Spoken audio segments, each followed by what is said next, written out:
guys, LaKisa and Tammy from Tales from the Media, and we are here live at the New Jersey HorrorCon with the iconic, legendary, award-winning makeup artist, Neill, who's my favorite person in the world, and I'm so excited right now. How are you doing, V? I'm doing great, thank you. It's such an honor to meet you. Well, thank you very much. That's awesome. So I have to say once again, you are my inspiration for being a makeup artist. You are. And you are wonderful, iconic, and your work is flawless. Thank you very much. I appreciate that. Welcome. All right. So first question, how did you get involved with makeup? Like, what was your inspiration? What made you want to get into that field? Universal monster movies. And that's kind of where it started. I mean, those old black and white movies just made me want to be a makeup artist. I thought the coolest thing ever would be able to transform people, turn them into something else. So that was my inspiration. So were you self-taught or did you go to school for it? Well, I'm so old that they didn't have any schools when I started. Wow.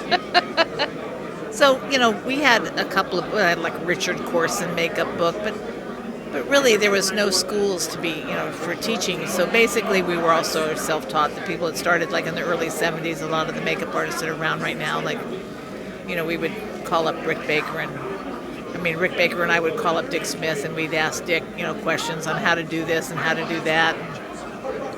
That's kind of how you learned how to do stuff, helped each other and figured it out, It's kind of like cooking. If you know what it tastes like, you should be able to figure out how to cook it. You get the ingredients and start there. I have to say, y'all did an amazing job for no training, like officially, because your work is flawless. Well, what you do is you just watch all the movies repeatedly until you figure it out. You watch all these old movies and you say, okay, well, how did they do that? What do I need to do that? You just figure it out, Right. So I know you worked on so many films. What was your first project that you did makeup for?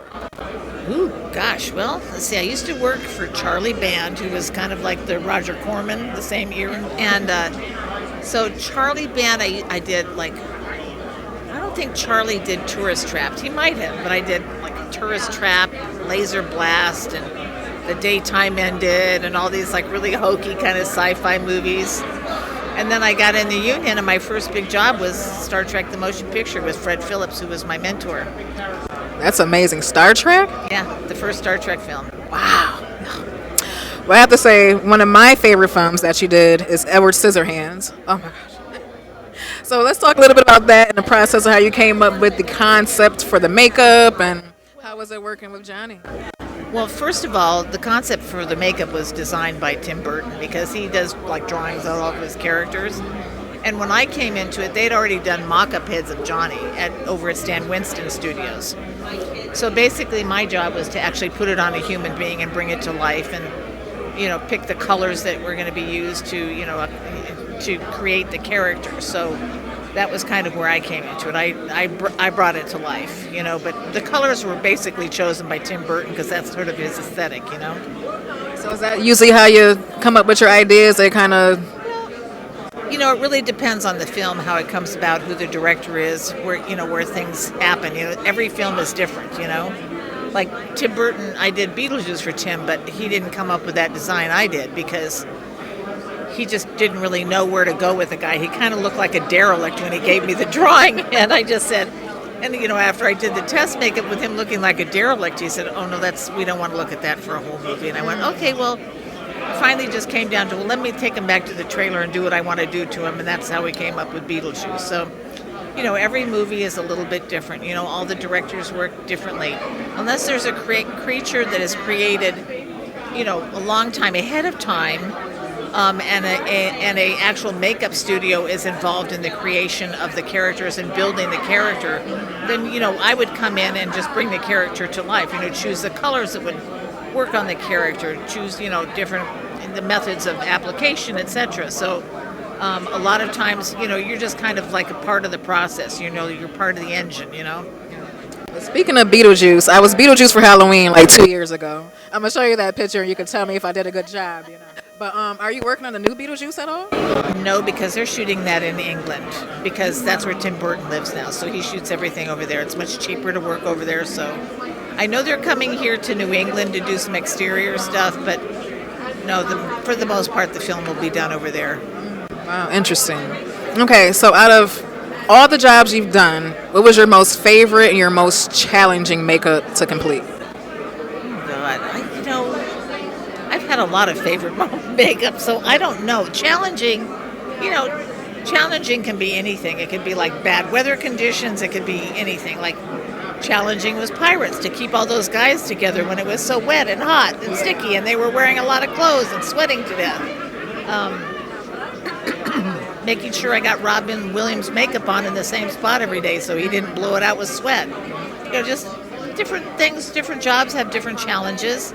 I don't know that one is more challenging than the next. It's just a little different, and some of them you're just having fun with all the time. And with them, you're doing the makeup and then taking it off too, right? Oh, absolutely. Yeah, you have to take it off too, yeah. And if there's shows where you're working extremely long hours, a lot of times they'll have a cleanup crew come in at the end of the day and clean the actors up so you can go home and get off the clock because you have to be back so early the next morning. But that didn't happen too often with me. All right. So another one of my favorite projects from you was Face Off. Like, I was addicted to that show. I ain't miss an episode. So talk about the process of that. How did you get involved for that show? Well, I think initially I was asked to come in. I just did a couple of auditions, and I know they wanted a makeup artist, and I'm not sure exactly how they were seeing how the show was going to pan out, but I introduced him to Glenn Hetrick. I said he'd be great because he's kind of a colorful character, and he has a makeup studio. He has a lab where he builds stuff.